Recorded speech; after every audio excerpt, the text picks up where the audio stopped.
While out hunting, a man suddenly hears something moving behind him.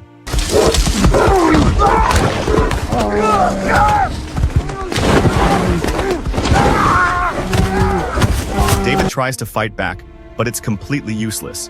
Before he can catch his breath, the massive grizzly bear clamps down on his pant leg and begins dragging him violently across the forest floor.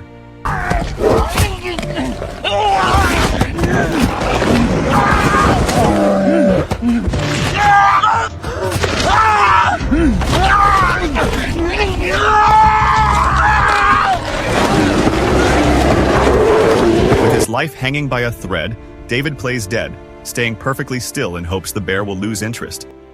It seems to work, momentarily.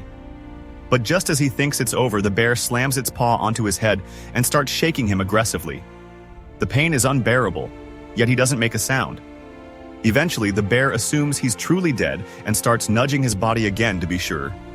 Luckily, a cub's cry in the distance draws the mother away. David narrowly escapes with his life, but he knows the danger isn't over. The bear could return at any moment. Summoning what little strength he has left, he drags himself forward, inch by inch, eventually managing to grab a pistol from the ground. He raises it toward where the bear disappeared, ready to shoot if needed. But the pain is overwhelming. He's gasping for air, barely conscious. Then, with trembling hands, he pulls the trigger.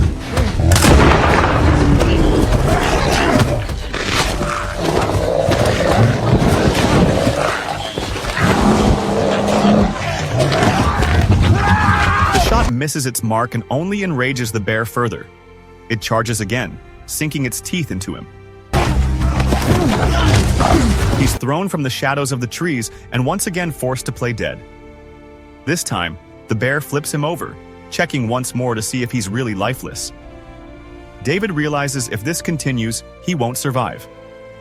With no other option, he yanks a small knife from his chest harness and prepares for a final stand.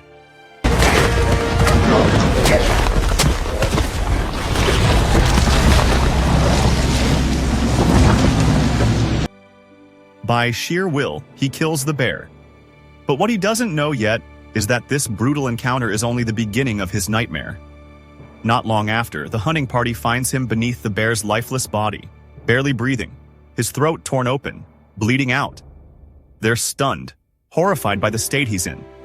Still, he's alive. They do what they can, pressing fabric against the wound to slow the bleeding.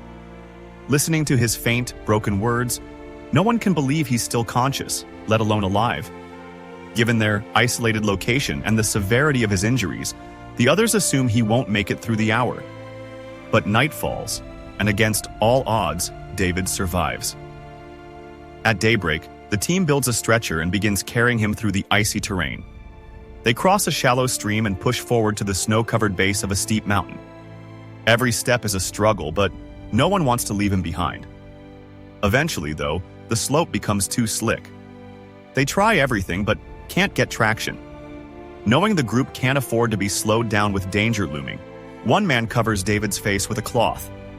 The leader raises his rifle, planning to end it quickly, but he hesitates. They've known each other for years.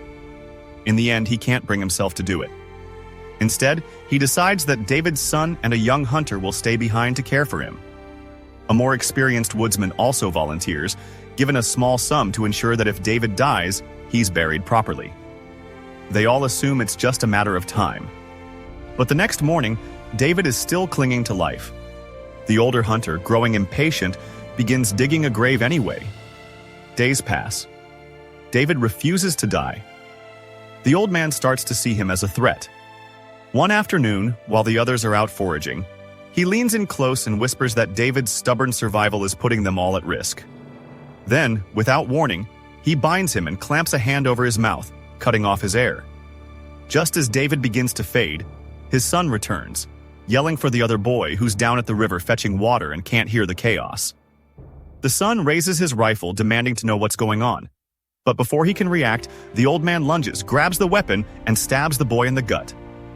David, lying helpless nearby, watches in silent agony as his son dies before him. He tries to scream, but his torn throat won't allow it. He can only cry. The older hunter buries the body quickly. When the younger boy returns, the man lies, saying they'd spotted native warriors nearby and had no choice but to flee. Unsure of the truth but fearing for his life, the boy reluctantly agrees. As they prepare to leave, the man drags David toward the grave, planning to finish the job. The younger boy hesitates but eventually leaves a canteen beside him before moving on.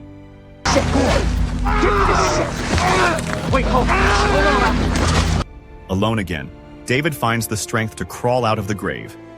Driven by the memory of his son, he refuses to die. If he does, there'll be no one left to avenge him. He crawls on, eventually stumbling across his son's frozen body. Grief and rage fuel him. Meanwhile, the younger boy starts piecing things together, realizing he never saw any native warriors by the river that day. Why did the man lie? He confronts him at gunpoint. No, not a single one. You fucking lied to me. You lied to me. The man insists David is dead and the son is missing. He urges the boy to stay focused. They need to make it back to the fort alive. But David isn't dead.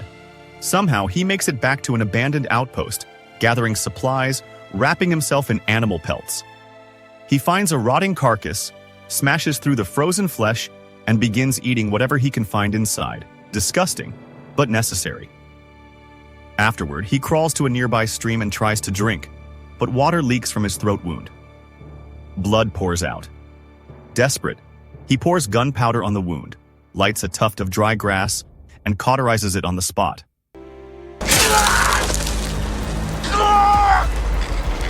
He passes out from the pain. By the next morning, he's awake and crawling forward once more. When he's hungry, he chews on dry grass, surviving one excruciating hour at a time.